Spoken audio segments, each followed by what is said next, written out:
Le livre de la Genèse, chapitre 1. Au commencement, Dieu créa le ciel et la terre. La terre n'était que chaos et vide. Il y avait des ténèbres à la surface de l'abîme, et l'Esprit de Dieu planait au-dessus de l'eau. Dieu dit, qu'il y ait de la lumière, et il y eut de la lumière. Dieu vit que la lumière était bonne, et il sépara la lumière des ténèbres. Dieu appela la lumière jour et les ténèbres nuit. Il y eut un soir et il y eut un matin. Ce fut le premier jour. Dieu dit, qu'il y ait une étendue entre les eaux pour les séparer les unes des autres. Dieu fit l'étendue et sépara ainsi l'eau qui est au-dessous de l'étendue de celle qui est au-dessus. Cela se passa ainsi. Dieu appela l'étendue ciel. Il y eut un soir et il y eut un matin. Ce fut le deuxième jour. Dieu dit, que les eaux qui sont au-dessous du ciel se rassemblent à un seul endroit et que le sec apparaisse. Et cela se passa ainsi. Dieu appela le sec terre et la masse des eaux mer. Dieu vit que c'était bon. Puis Dieu dit, que la terre produise de la verdure, de l'herbe à graines, des arbres fruitiers qui donnent du fruit selon leur espèce et qui contiennent leurs semences sur la terre. Et cela se passa ainsi. La terre produisit de la verdure, de l'herbe à graines selon son espèce, et des arbres qui donnent du fruit et contiennent leurs semences selon leur espèce. Dieu vit que c'était bon. Il y eut un soir et il y eut un matin. Ce fut le troisième jour. Dieu dit, qu'il y ait des luminaires dans l'étendue du ciel pour séparer le jour de la nuit. Ils serviront de signes pour marquer les époques, les jours et les années, ainsi que de luminaires dans l'étendue du ciel pour éclairer la terre. Et cela se passa ainsi. Dieu fit les deux grands luminaires, le plus grand pour présider au jour et le plus petit pour présider à la nuit.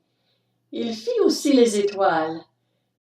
Dieu les plaça dans l'étendue du ciel pour éclairer la terre, pour dominer sur le jour et la nuit, et pour séparer la lumière des ténèbres. Dieu vit que c'était bon. Il y eut un soir et il y eut un matin. Ce fut le quatrième jour. Dieu dit, que l'eau pullule d'animaux vivants et que des oiseaux volent dans le ciel au-dessus de la terre. Dieu créa les grands poissons et tous les animaux vivants capables de se déplacer. L'eau en pullula selon leur espèce. Il créa aussi tous les oiseaux selon leur espèce. Dieu vit que c'était bon, et il les bénit en disant, « Reproduisez-vous, devenez nombreux, et remplissez les mers, et que les oiseaux se multiplient sur la terre. » Il y eut un soir et il y eut un matin. Ce fut le cinquième jour. Dieu dit que la terre produise des animaux vivants selon leur espèce, du bétail, des reptiles et des animaux terrestres selon leur espèce. Et cela se passa ainsi. Dieu fit les animaux terrestres selon leur espèce, le bétail selon son espèce, et tous les reptiles de la terre selon leur espèce. Dieu vit que c'était bon. Puis Dieu dit, faisons l'homme à notre image, à notre ressemblance, qu'il domine sur les poissons de la mer, sur les oiseaux du ciel, sur le bétail, sur toute la terre et sur tous les reptiles qui rampent sur la terre.